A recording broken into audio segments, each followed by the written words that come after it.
Hey everybody. Sorry I'm late. Sorry I'm late. Hey Wolfie, hey Sandy.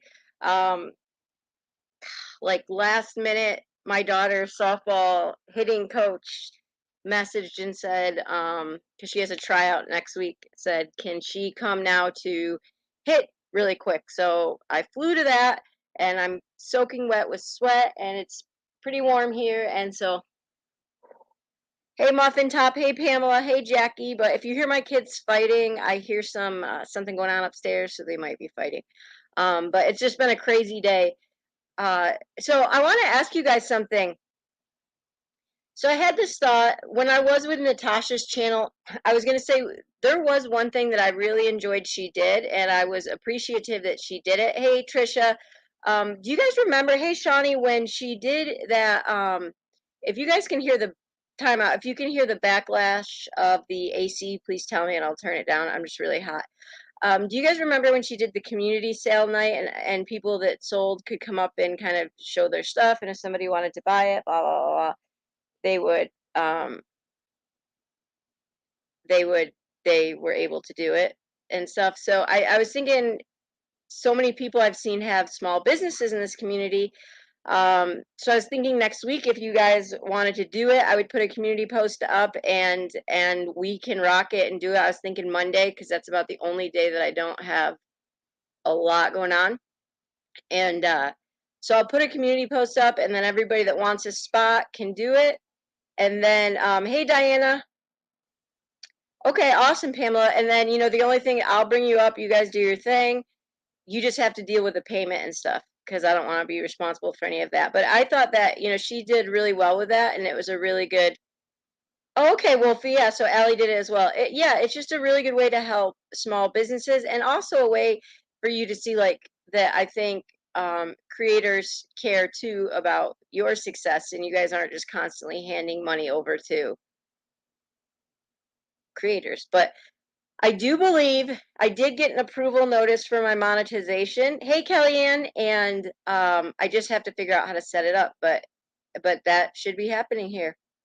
So I had all these plans of getting things around, and then everything happened with softball. But I do have some stuff to go over. Hey, Jen 8, thanks, Wolfie. One thing I do want to talk about is the reason I switched everything tonight is I talked to Rob, which, if you don't remember, hey Punkette, is Ileana Torres's. She was one of the victims of Uvalde. It's her cousin. He has a podcast, and he actually gave me permission to stream some of it. But he is going to come on here next week, so I might wait for that. But there's a few things I wanted to mention, and I wanted to go over the thanks, y'all. The Parkland trial today. It was actually uh, a pretty powerful day as far as the prosecution goes. And by the way, too, an update on the Christian Smart trial is there is no update. Somebody is having a health issue, so again, it's delayed, and there's been no forward progress of when it's starting again. But I feel like my mascara is smearing everywhere. Okay, so as far as Uvalde goes, on Sunday there is a kind of a special board meeting, and I have the thing right here, and it says that uh, at let me pull up the picture. One of the agenda here. I just had it up. What did I do that? The Right on the docket here for the agenda of the special meeting, it says it's a closed session, right? And then it says number 4A is their, record of business, how they do it. It says that listen to this. District attorney considering legal related to, there's a recommended termination. This came from the superintendent for good cause of the non-certified contract of Pete Arredondo. So what that means is he could be fired as soon as Sunday. Wolfie, I'm thinking of doing that tomorrow, actually. I'm switching that around with Elizabeth. There's so much going on, and I want to keep up with the Missy thing. So Elizabeth's going to start next week. Missy part 3 is going to be tomorrow. Um, so there is the other, so the Uvalde, I think it was Pargus, he's on administrative leave, and it sounds like Arredondo, his last day, might be Sunday. They are giving him the option to resign before Sunday so he's not terminated, but he showed so much, pridefulness this whole experience that who knows? Who knows? But I do want to play a little bit, so a little bit of the Parkland trial. Okay, so there's one thing I want to talk about with this that I found absolutely I'm trying to figure out if it's because he cares or because he's just that much.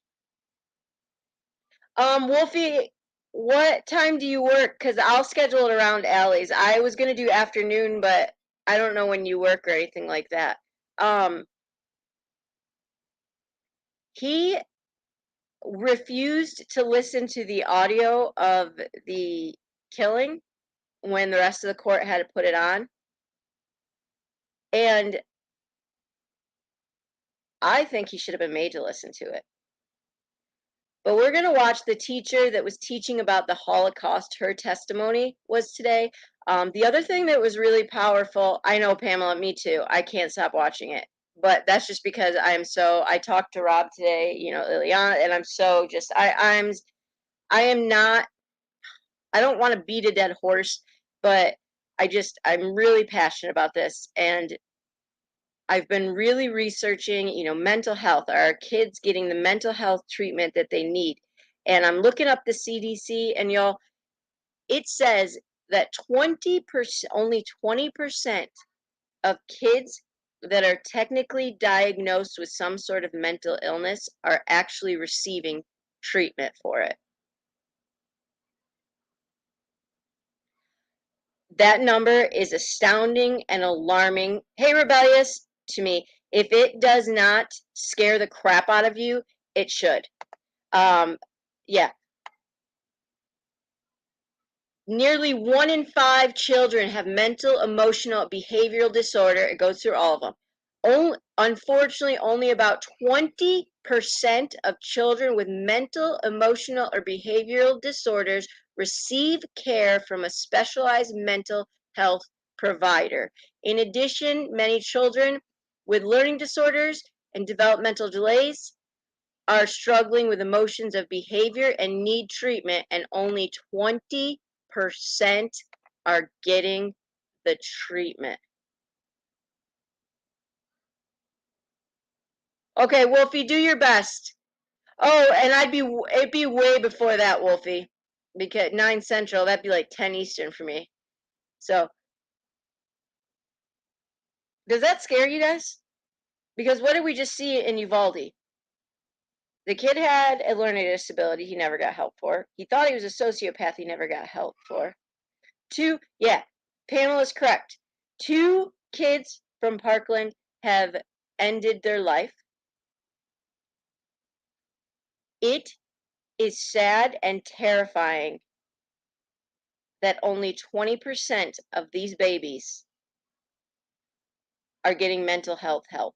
And I was thinking there was a time period, we had a good friend of ours. In fact, today's his, oh, great, I didn't want to think about it, but today is his 3rd anniversary since he decided to end his life. And I remember we left him at, my kids are fighting, said, see you tomorrow. And that was it. Punkat, can you send that to me? I haven't seen that. Um, Crap, now I forgot where I was going. So after that happened and we moved back right around COVID to New York, my daughter, she's doing better, but she still struggles, went through some severe, so I'm going to share a kind of a raw story. So what happened was my friend's 7-year-old daughter found him. Okay, and so my daughter and her were very close. And so after this happened, we were devastated. We went right to his parents' house where the daughter was, and I was me and my friend, we were comforting the uh, the mother of him and all that. And my daughter had gone off with his little girl that was 7, and we ended up finding my daughter like in a closet because her friend had told her everything she saw, and I had no idea she would. Like, that was extremely traumatizing for her. And then we moved and COVID hit, and then that was sorry, I that was kind of off topic, but long story short, we went through a really, really, hard time with my daughter crying when she went to school, all this stuff. And then I remember that we talked to the school counselor and we're like, we really need, something. We need something at school. She was seeing a counselor outside of the school, but we needed something at school. And I remember them saying, okay, but we can only do 8 sessions a year. And I was like, what? And she's like, yeah, in the state, we're only allowed to do like 8 sessions a year. We don't have fun. There's no funding for it, whatever. And I remember thinking, are you kidding me right now? And I've looked up in a lot of school districts, a lot of states are like that. And I thought, so we were able to find a counselor. We're invested. We found a counselor outside. She worked with a counselor outside of here. But not every child um has that advantage. We know that this kid didn't have that advantage. He didn't have people fighting for him to get help. And so if a kid only has the chance of getting help at school and we can only give them 8 sessions a year, well, we're going to have this happen all the time. I know that's a rant. Listen, our mental health system is broken. We know that. But my biggest fear is our mental health system is so broken for our children because they are the ones that are coming up today. It sucks that it's broken for adults. It shouldn't be that way, but it is. But what I am more afraid for the kids that can't get the help they need is kind of where I'm going. Sorry, that was my tangent. Exactly, Muffin Top. They are our future. And when I saw that statistic, there is absolutely you will never justify to me in a country like the United States of America that 20% of babies that need help for such deep things are not getting it. It's unacceptable. It is unacceptable to me. And we have to start there. We have to start there. Obviously, there's other laws, things that need to be changed, but there's no security system in the world that's going to fix somebody, that's going to protect somebody from somebody who's so mentally unwell that they will do something like this. I really don't think so. That's my rant. I'm going off about the mental health system. My husband, okay. You know, yeah, exactly, rebellious. Look at Aiden Clune. Still can't find him. He just wanted help. Kaylee Jones just wanted help. We cannot live in the United States of America and not be helping our children. Half these kids at Uvalde, are they going to get the help that they need? Yeah, sure, they got the help right afterwards that they need because it was a big novelty. The media's gone now for the most part, and now what? Now what? They're left with the after. There's a baby that was she's out now, but she was in the hospital. They thought she was going to die of a heart attack because her PTSD was so bad. All right, I am just really passionate. Girls, girls ending up in human trafficking. You know why they're ending up in human trafficking? Is because they are mentally broken in some way. right? Somebody has made them feel less than, and so that's what they turn to. And so a girl that feels less than at home and is not getting any help, or a boy, whatever, not getting any help at home, goes to school, and you're told you can have 8 sessions a year because that's all your state will pay for. Unacceptable, unacceptable, unacceptable, unacceptable. There should never be 7 minors, endangered and missing children that you bust in the human trafficking. Oh my gosh, I could get going forever. I am really disgusted, and I feel like right now we're seeing this stuff happen, and we're addressing the gun issue. And I'm not saying that that's not an issue. It's not what this is about. I'm saying we are missing a really big picture to this, a huge picture. I remember struggling throughout all of school. I struggled throughout all of school, and I remember getting out and going to college and getting like a 4.0. I never did finish, but I'm back now. But and I remember my guidance counselor said, because I had gone to a psychiatrist and they put me on ADHD meds, and it was like magic, and it worked so well, and I got good 4.0 and all that stuff.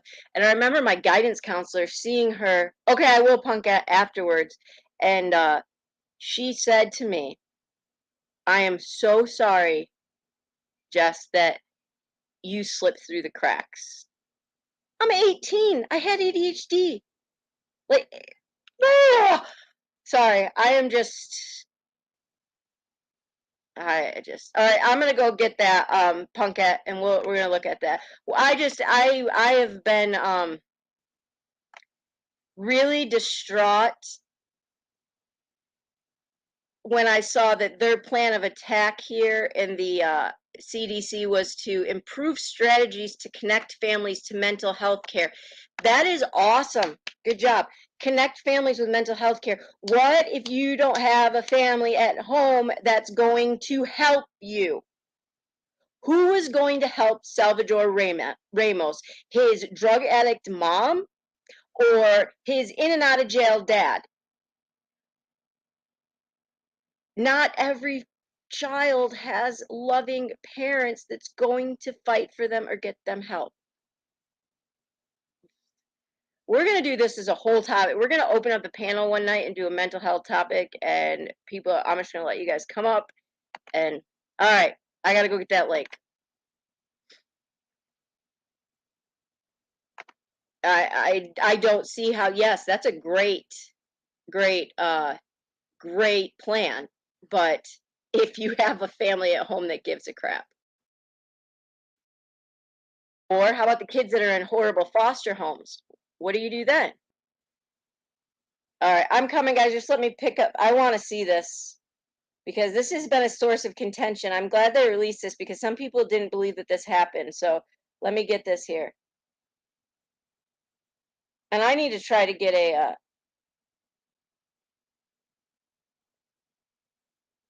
Oh my gosh, guys, here we go. Sorry. Side note. Side note. They did me, Muffin Top. They did me because I was a good kid and I knew how to kiss the butts of my teacher and I was likable and I got by. Right here, guys. I don't know who the Turpin family is, but foster family suggested rescued Turpin. This is a headline. Rescued Turpin siblings should end themselves and eat their own vomit. What's connecting them to the mental health care system going to do? Jeez. All right, I'm sending this to my email. We're going to watch this.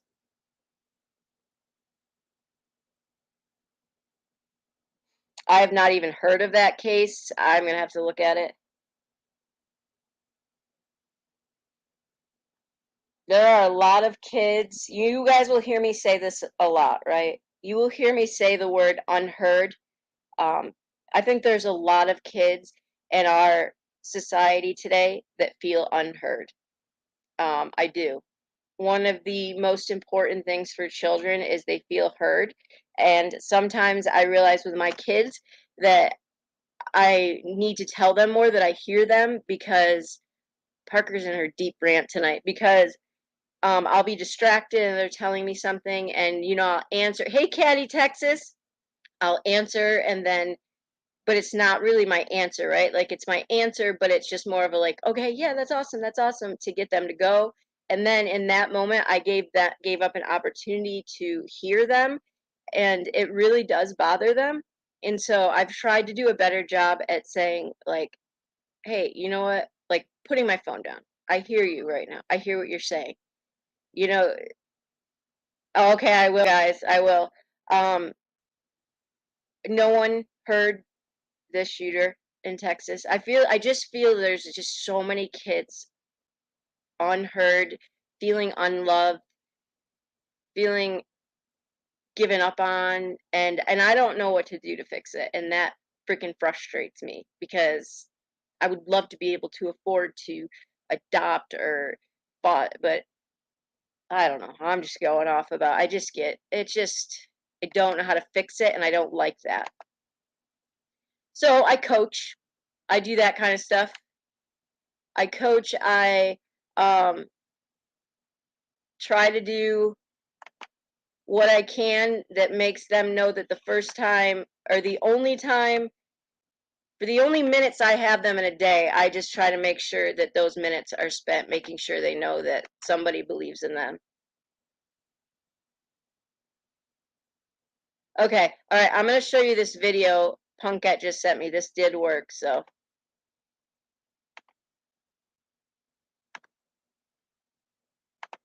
This is what people said that did not exist. Well, it did, and it did happen, that um, the husband was escorted out. So we're going to watch this. Here, I'm going to get myself off the screen.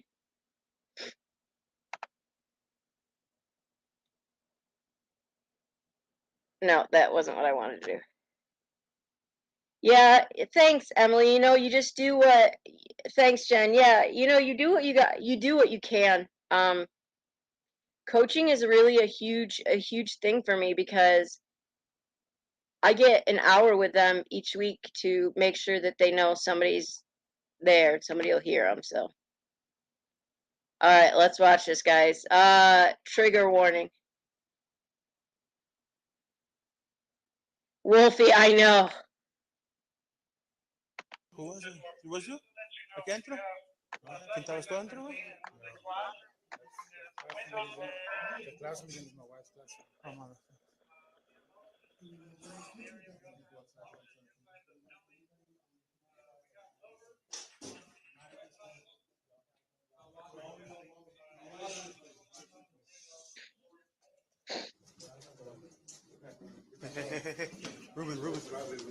Ruben. She said she shot Johnny.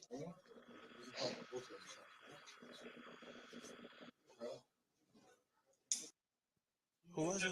It was you? Aqui dentro? Wow.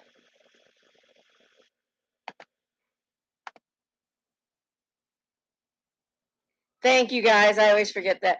Hard part is, had they let him through, it'd probably be over, because you let one parent in there, or one I'm scared. It just, yeah, I know, Muffin Top. It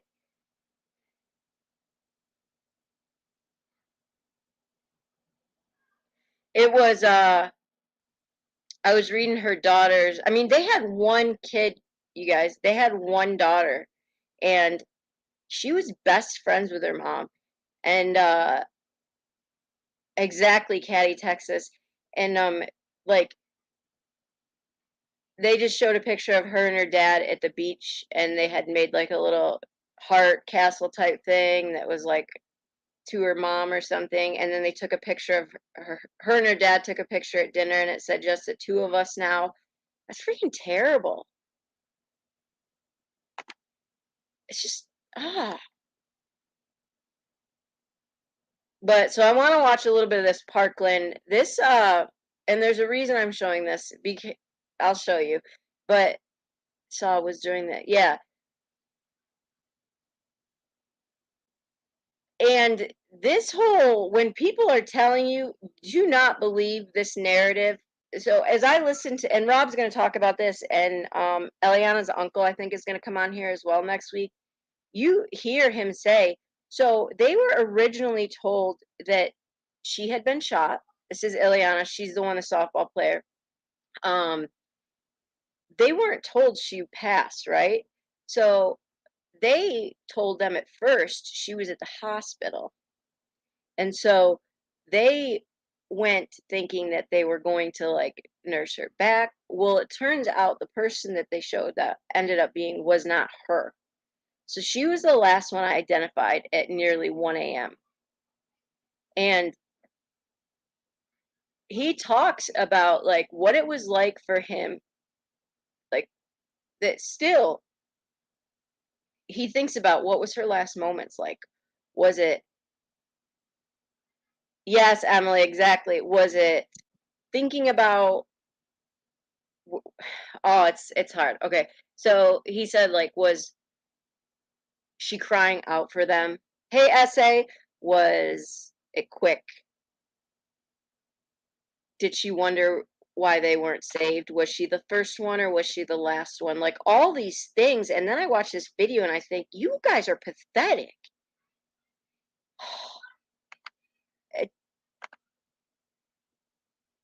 And the fact that that chief of police hasn't even shown his face to any of these families, how dare you? How dare you? And I'll guarantee you he's going to have some good protection coming into that meeting on Sunday, that board meeting. Like, how? You can't even. Oh. Essay, I'm all heated tonight. So, all right, this is the teacher that was, she was actually in the room. She was the teacher of that classroom. This is not everybody's favorite topic. It's not when I get the most people in here. I get it. But you know what? It's real life. And exactly, Muffin Top. And we have to talk about it. Because we all, not all of us, well, we all know people that are going back to school, right? It's coming up on us real soon. People are getting notices, clear backpacks, stuff like that. It's got to be talked about. And yeah. All right. Here we go, guys. Beginning of 2020. Was that Marjorie Stoneman Douglas? Was that your first teaching assignment? No, I taught a couple of years in Dade County and then took a break to raise my children and then started up again at Broward. Okay, and I'd like to call your attention to February the 14th, 2018. You remember that date? I do. Okay. And where were you teaching at that time? I know you were teaching at Marjorie Stoneman Douglas, but where on the campus? Yes, I was in room 1214 on the first floor. Okay, and how long had you been in that classroom, as assigned that classroom? Yes, that classroom was my classroom since the building was erected in 2009. So I was the only teacher in room 1214 the entire time. Okay, and what were you teaching? I was a social studies teacher. That day, I taught international relations, academic elective, and history of the Holocaust, another academic elective.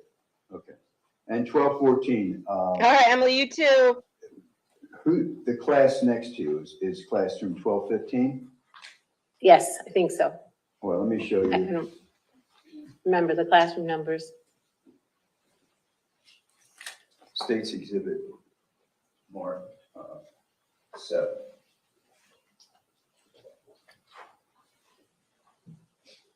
Okay, can you see that?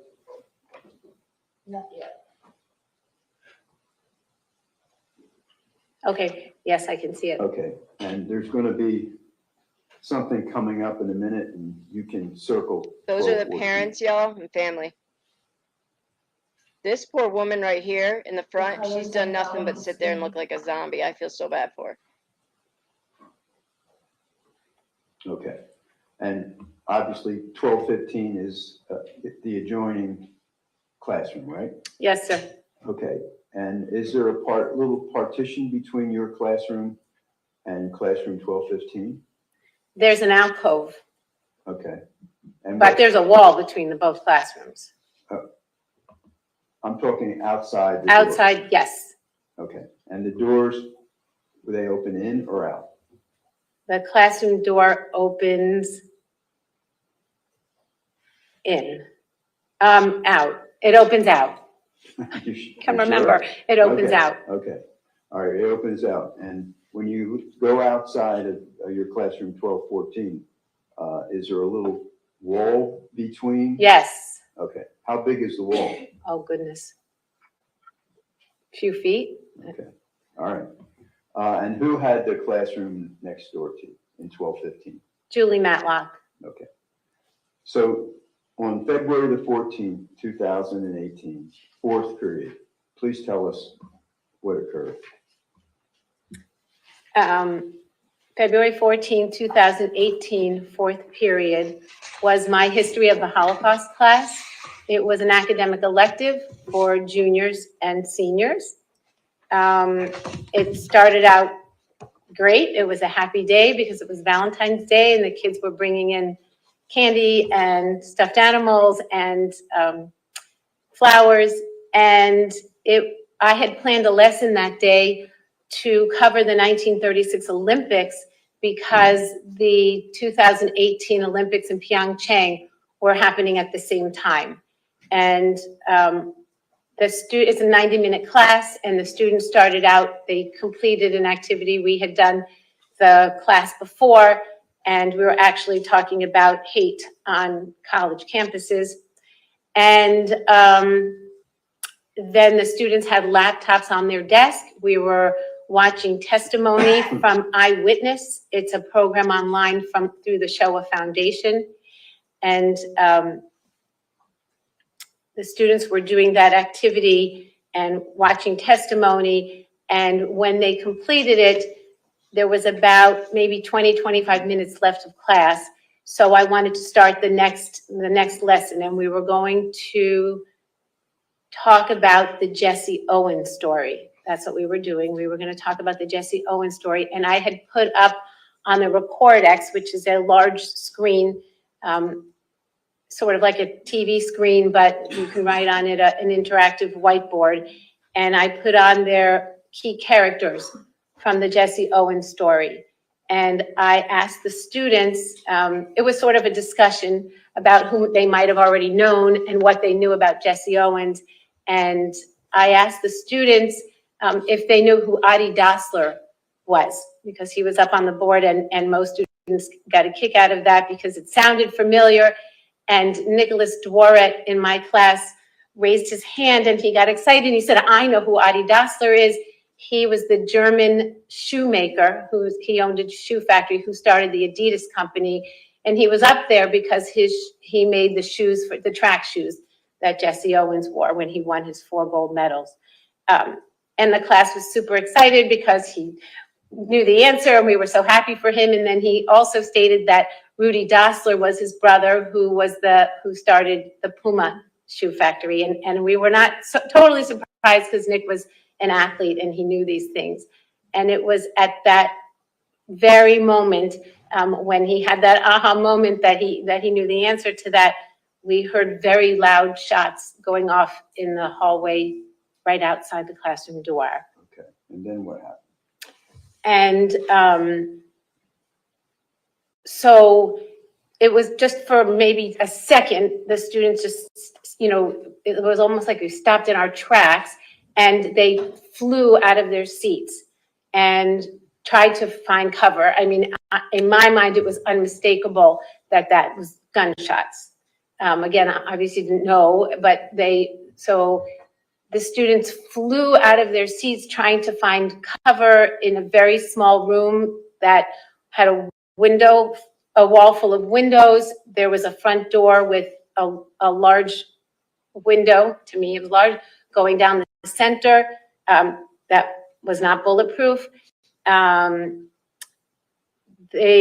was a lot of furniture in the classroom, and there were a lot of students in that classroom. So how many students were in your class? there was, I believe, 30 that day. Okay. There were a few absent. But it's a small room to have, many students. I had about, I want to say 35 or 37 desks in there, something like that, because some of my other electives were larger. And they tried to find cover wherever they could. We didn't have much time, but they scrambled to different parts of the room, sort of along the perimeter, and some tried to get behind the laptop cart, and some tried to get behind a file cabinet and the Recordex board. Hannah and Shannon went under the well of the teacher desk. So I stood there for a second while they all tried to get cover. We had never had a drill or anything to tell us what to do or where to go. But a young lady named Kelly Plore looked up and she called me over. So I ran to her. She said that she was thinking of her mom and what her mom would do in this situation. So we all were sort of down on the ground. We were on the floor trying to hide behind whatever we could. And it was really seconds later that the barrel of that AR-15 just ambushed our classroom. It came right through that glass door, the glass panel in the door, excuse me, and was just shooting everywhere. It was extremely loud. It was very frightening.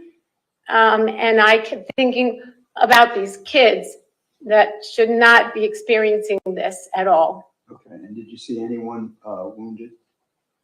I did not see, we were all close to the ground, laying on the ground. I did not see anything at that time, no. Okay. All right, so what happened next? So from where I was laying on the floor with Kelly, I could see the handle of the door. The door was locked, but it really wouldn't have mattered because whoever was out there, shooter or shooters, which we didn't know at the time, could have easily put their hand through the panel of the door and opened the door. And then I thought, well, that was it.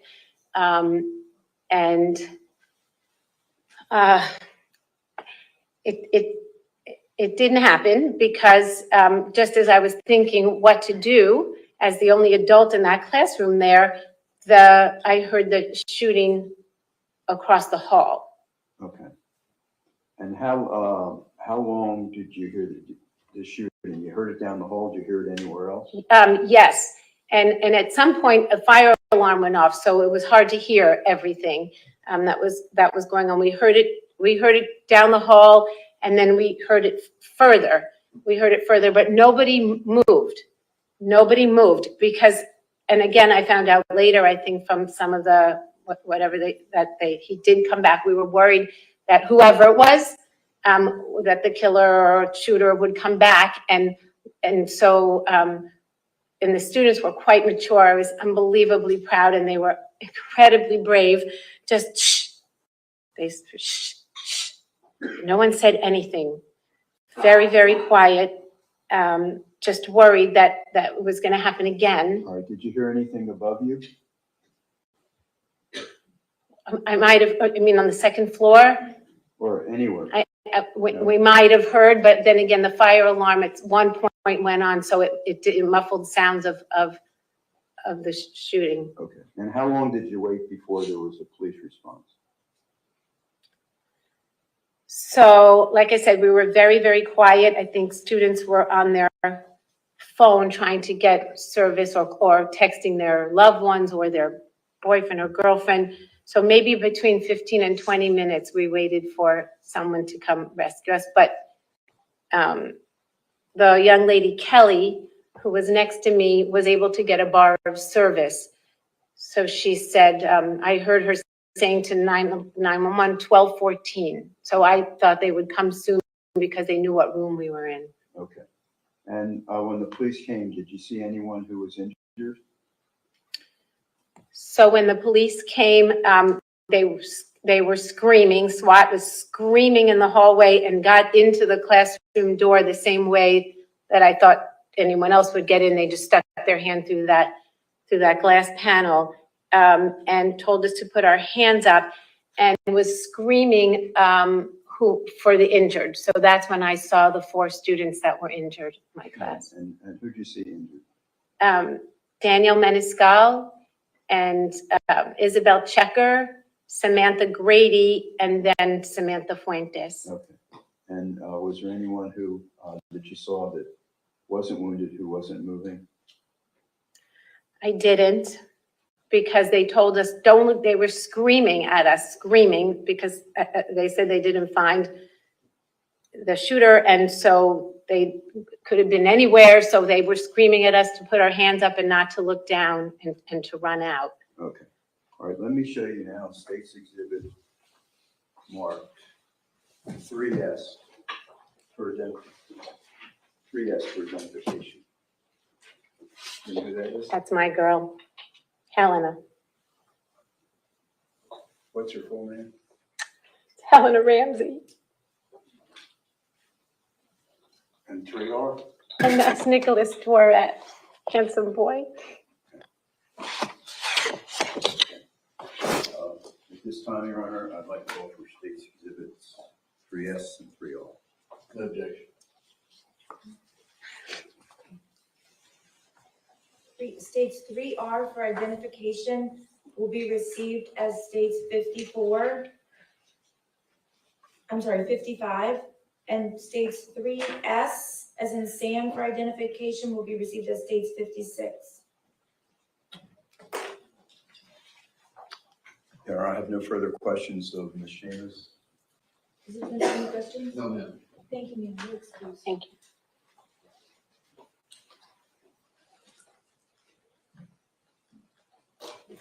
May I, as soon as she leaves, may I apologize? Sure.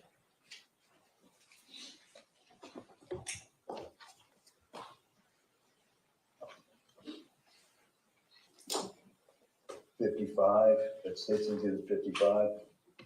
Ms. Seamus identified that as Nicholas Dworet. State's Exhibit 56, Ms. Seamus identified that. Helena Ramsey.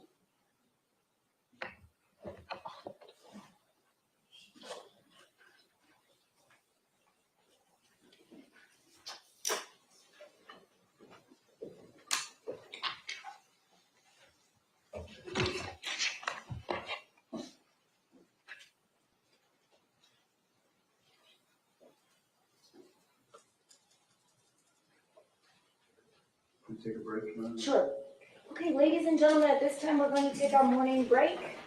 Please do not discuss the case among yourselves. Please do not begin deliberating or have any discussion about the facts of the case or what's gone on in here. 1 second. Thank you very much.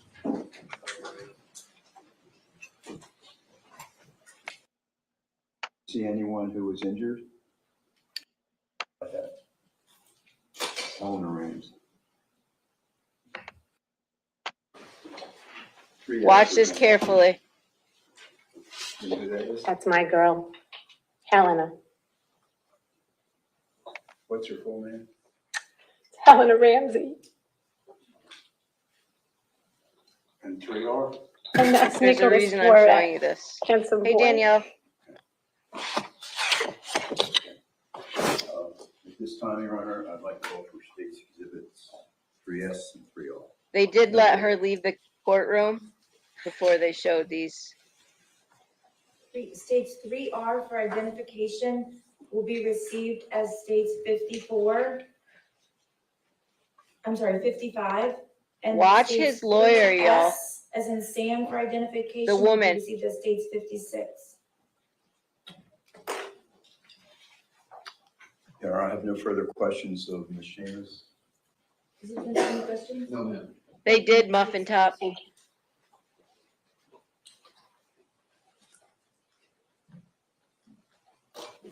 May I, as soon as she leaves, may I apologize? Sure.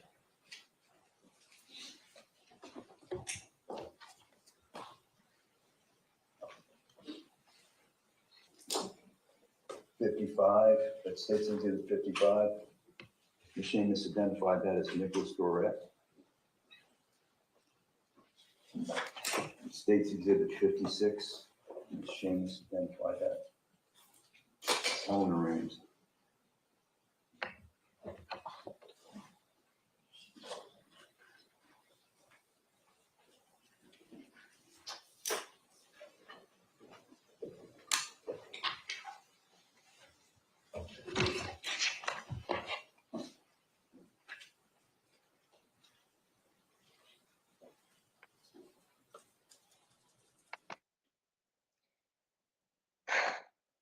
And I just want to show you, not a video, this is just, I just want to show you one other thing because I want you to remember this part of it.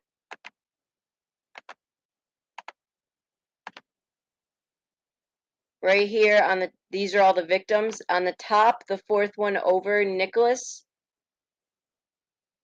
And on the bottom, the second one over, Helena. That's who the images just were. And the fact, whoops, the fact, yep, she teared up. I saw her face when they showed the situation, and she just went like that. The lawyers asked, they did muffin top, so the lawyers asked to be removed from this case. It's my understanding he was extremely uncooperative, and they asked to withdraw and make him hire private attorneys, and the judge denied the request. So they don't even want to be there, his defense attorneys.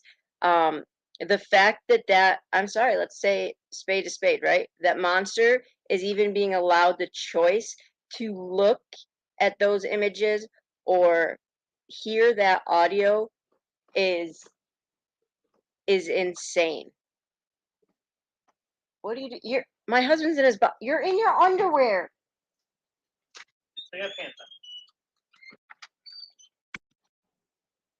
Sorry, y'all.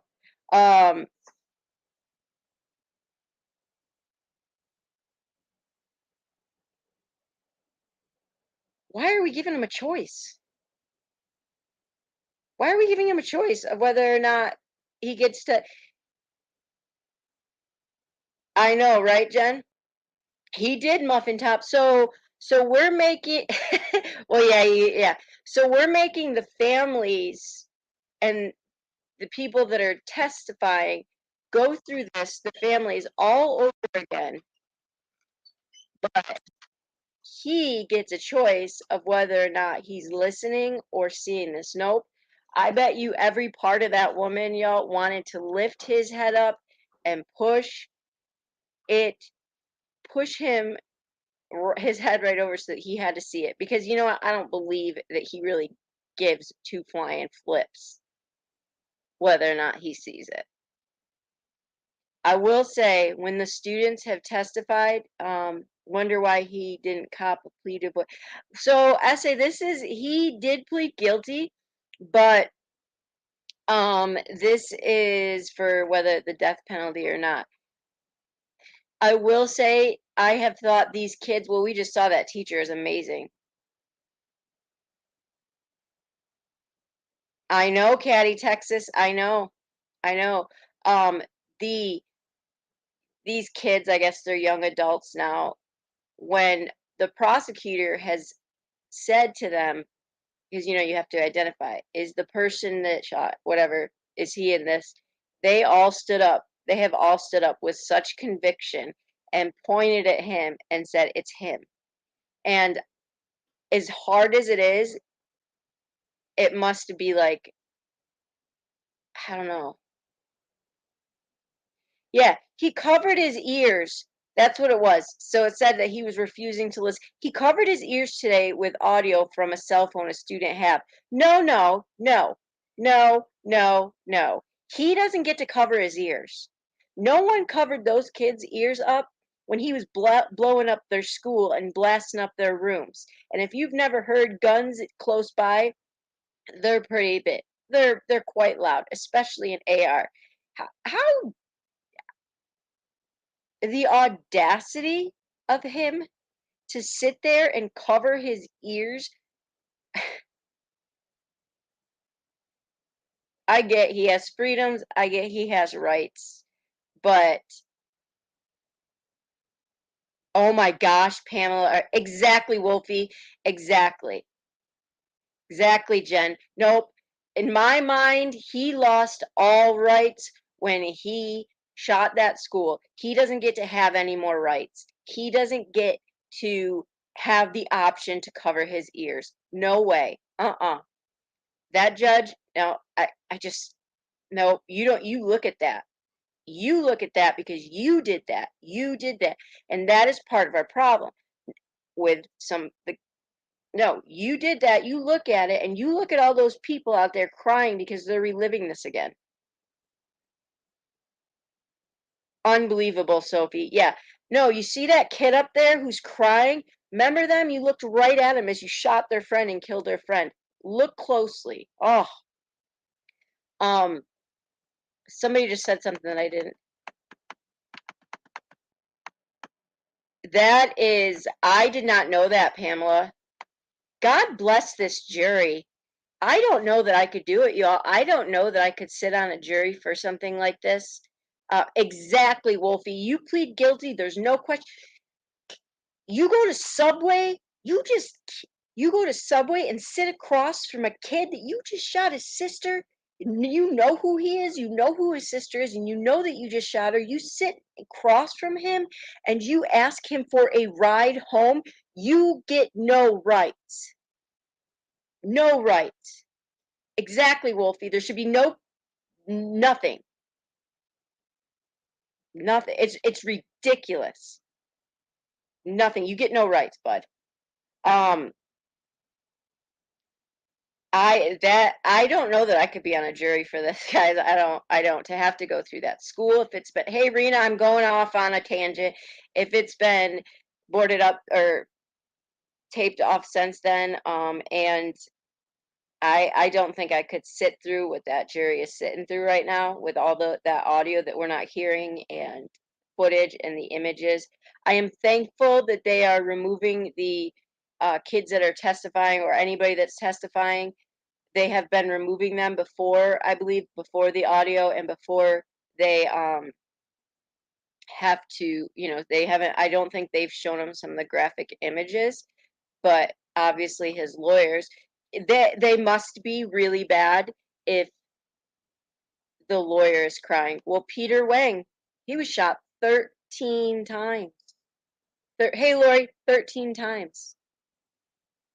Yeah, Wolfie. And I know I'm getting off on a tangent, and I know no people hate this topic. I get it. I get it. But again, I go back to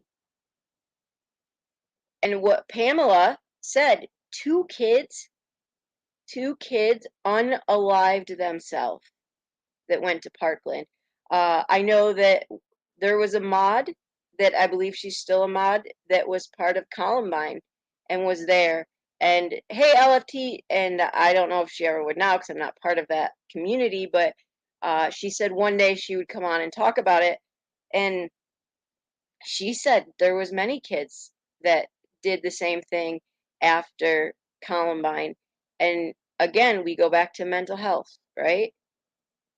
Like these kids now have relived a trauma and now they're reliving the trauma all over again. And there's a part of your brain that blocks out certain memories, and this could bring up a lot of memories for them um, that they didn't even know they had. Like, I guess it's part of your brain. Through what I've learned, it's part of your brain that can literally just block out memories, and just something can just trigger it, and they'll start flooding back, like as if you're just experiencing it.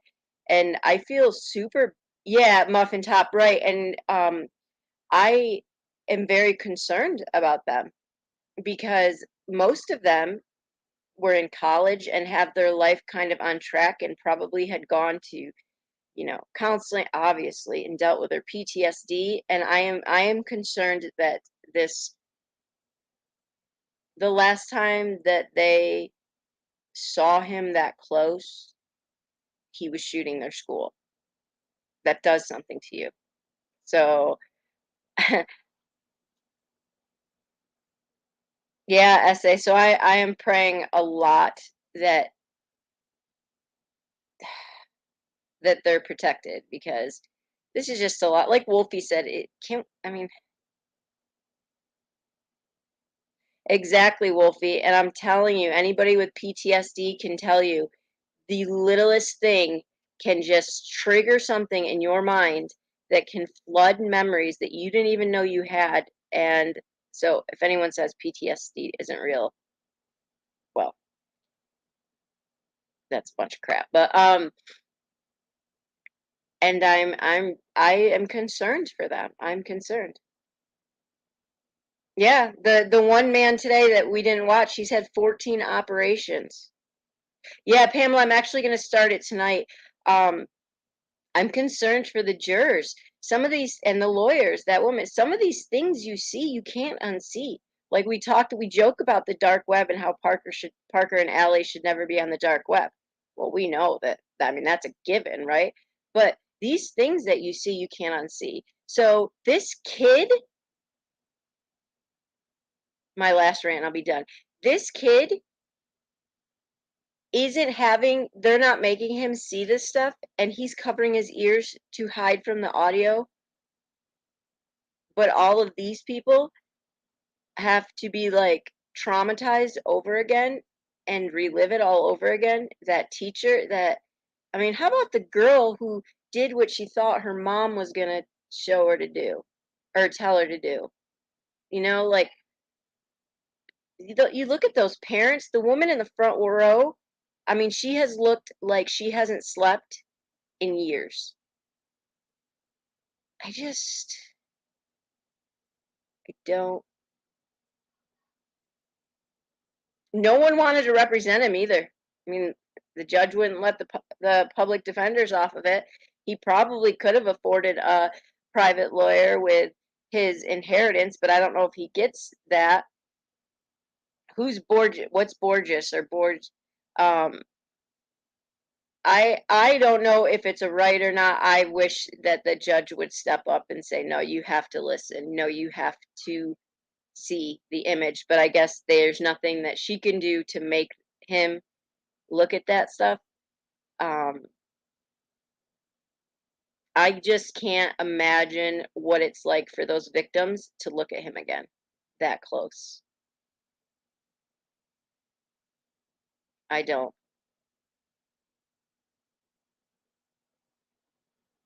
And that's kind of where we're at. Tonight was kind of like I wanted to catch up on this a little bit. And tomorrow we're going to do Missy Beavers at nighttime, I think, before Wolfie has trivia, and listen to the interviews of the sister-in-law and stuff. And, I'll probably stream the documentary. Pamela, can you remind me of the name of it again? I'll probably stream this trial some tomorrow too. Um, but I think it's something we've all got to think about in this community. And so in this community alone, we have to tread lightly, y'all, because there's some serious mental health issues. And you just don't know. You just don't know. Did you? I am SA. I'm very interested. Um,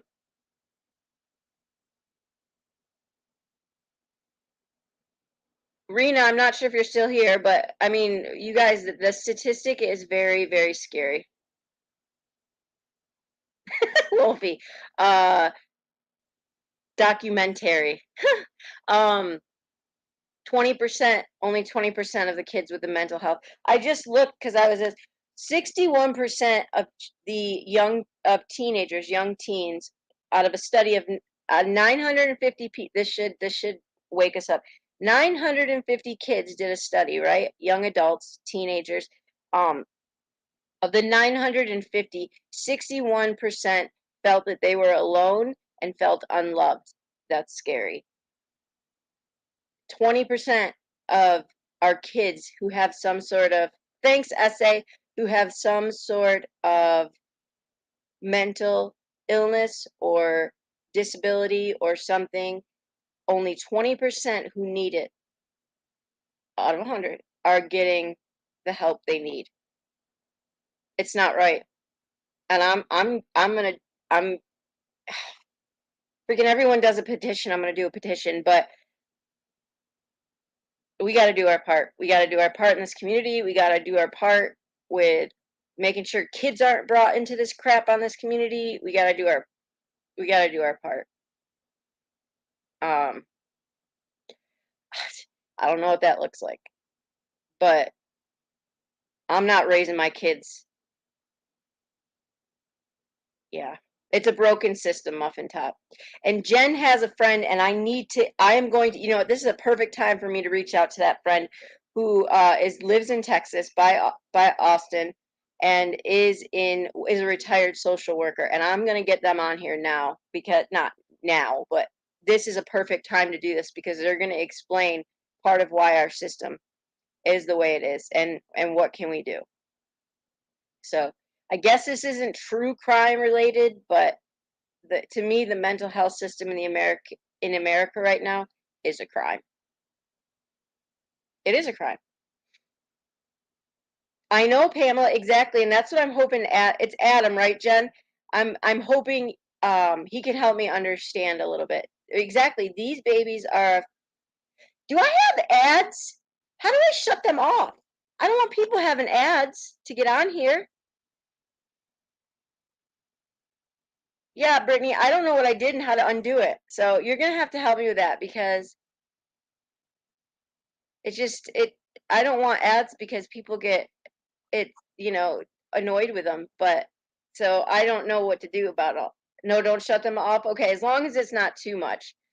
Um, it is tied to true crime, because Aiden Clune probably wouldn't be missing if if the system worked and he could have gotten the help he needed. And it's maddening. Britt, I don't know if you were here. We're talking about, mental health. Brittany, this statistic, 20%. I am monetized, I guess. I got the approval notice. I just didn't know that it went through. Britt, only 20% of kids with mental illness or disabilities are getting any help right now in the United States. 61% of the last study done in 2020 with 950 people said they felt alone and unloved and unheard. That is not okay in the United States. It's not okay. It's coming, Pamela. It's not okay. God, I've always said, everybody's like, well, I don't want to pay more. Like, if my tax money has to go to funding better mental health for these kids, I'm fine with that. I don't know, guys. This really bothered me reading that article. It is, Brittany. It is. These people are becoming adults, and that's why we have so many broken people in this community, in our community on YouTube, is because they didn't get help when they were a kid. That's why I'm 40 years old and go to counseling every week. Yeah, it's just, oh, all right, Brittany, that's awesome. But, well, I appreciate you guys listening to my rant and hanging out with me for this. I really do want to have an open mental health panel really soon, because I think it's super important. And that was one thing I did want to do on this channel that I got away from, because I do, like you guys are saying, think that it has a whole lot to do with true crime. Wolfie, I am 28. I meant 28. I spoke wrong. 40. Right, Caddy, Texas. And that's what people in Uvalde are saying. Where is our extra taxes that went up? What are we doing with it? I want to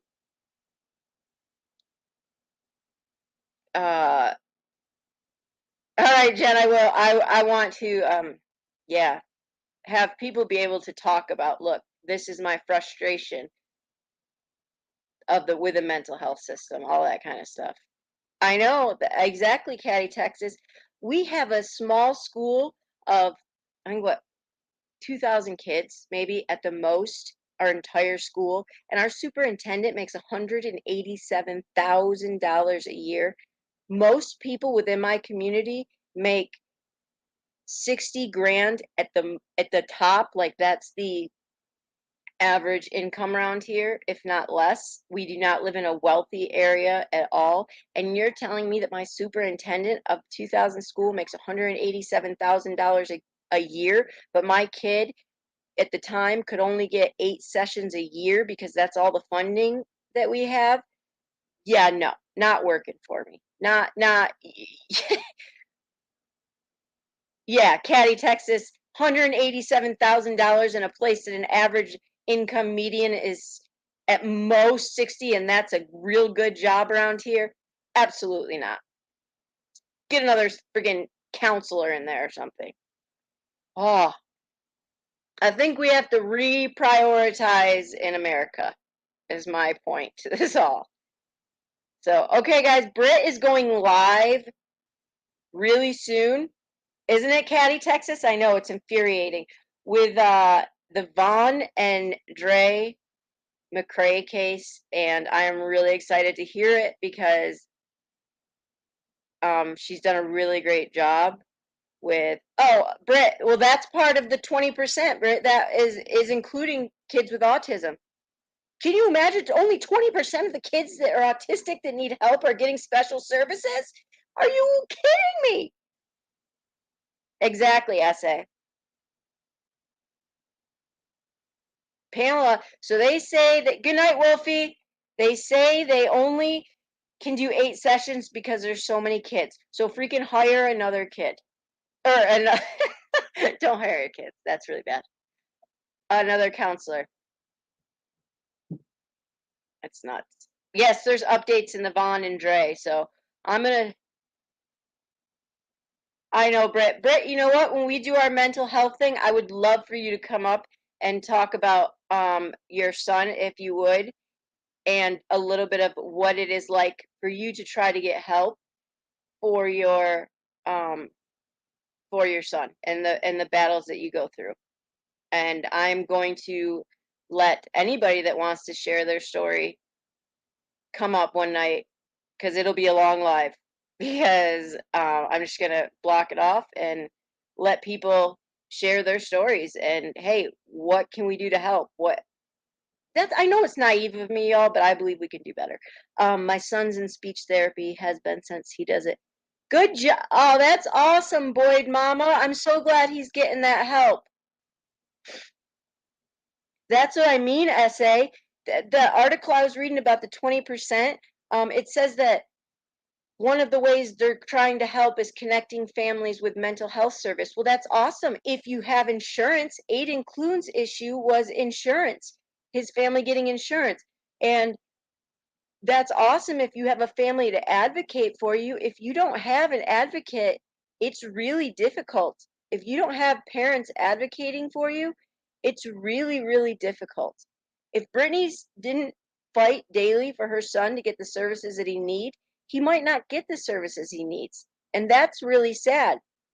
Now, if you come to a really good school district, I mean, I would like to think my school district would, be aware of that and get my child help, but a school district like Uvalde, they're clearly not.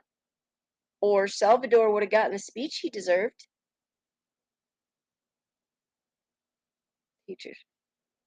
Yeah, so my best friend is a special ed teacher, and she basically she fought for my son to get the stuff he needed, and we had a really good school district in Texas, and I would bring her to his meetings because he had speech. He still is in speech, but he had, issues, some learning issues and stuff. And she would come right with me to the meetings because she would know exactly what he was due and everything and advocated for me. And I think she's the world, like the best special ed teacher there is. But not everyone has that. We need a big brother. Yeah. Yeah, because autism is such a delicate, like my oldest was at one point considered on the spectrum. I don't necessarily know that he was because a lot of his was he had really well he had and he still does to some point, but had, I mean, really, really massively bad, hey pointer lover, sensory issues to the point where he wouldn't wear socks. We'd have to dress him at night because it was awful. Oh my goodness, it was so awful. And that's so great, Boyd Mama. I'm so happy to hear that. Good, great job advocating for him. Yeah, exactly, Britt. I did notice. I did. Here's another statistic. So I'm big in making sure we got facts here, guys, right? Especially when it comes to this. Because I was talking to Kaylee's mom, 50% of autistic kids run away by the age of 17. 50%. I don't know why, but I do know that many of these kids we're seeing that go out are on the spectrum of some sort. There's just a really big gap. I don't know what it is exactly necessarily about. A lot of it is like a lot of the kids they end up finding have drowned or something, and I think that must just be like because they leave the house. I don't know. Maybe Brittany can better help us understand, or I don't necessarily know, but it did say 50% of autistic kids run away before they're 16 or 17. Our pediatrician doesn't understand mental illness. He put our oldest son. Oh my gosh, Boyd Mama. Oh my gosh, no, that's awful. Oh man, no. See, yeah, it's just a really hard part.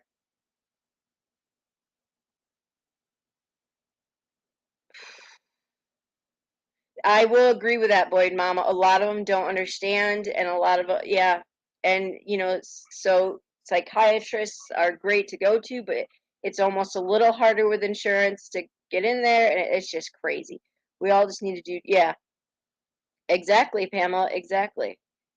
But I'm excited about this panel. I'm gonna, open it up, and then I'm gonna try to see if I can get some people who I know have had issues with their like Brittany. We know she has a younger child that's autistic. She has to go live at 10:30 because, well, you know how it is, hard enough with kids, but then having one that has special needs, going live for her at 7:30, 8 o'clock isn't going to happen. So,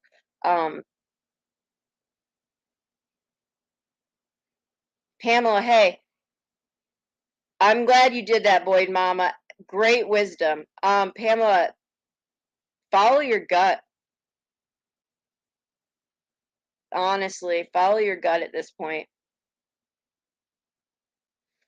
But all right, I'm gonna go jump in the shower and head over to, yeah, LFT, you can join us. Head over to Brit's live. Don't forget that it's gonna be a great live. And we will hopefully, we're solving the world's problems here. Parker for president. Oh my God. Can you imagine that? Oh my gosh. Parker for president. Picture me at the White House table, like, all right, day off for everybody. Day off for everybody. Free slushies. Parker for president 2024. That would be, with my ADHD, I'd be forgetting to sign bills and everything. It would just be bad. All right, Pamela, thank you. Okay, Parker for president. I don't know why I cracked myself up, but okay, guys, I'll see you in a little bit. You're all awesome. Thanks, guys.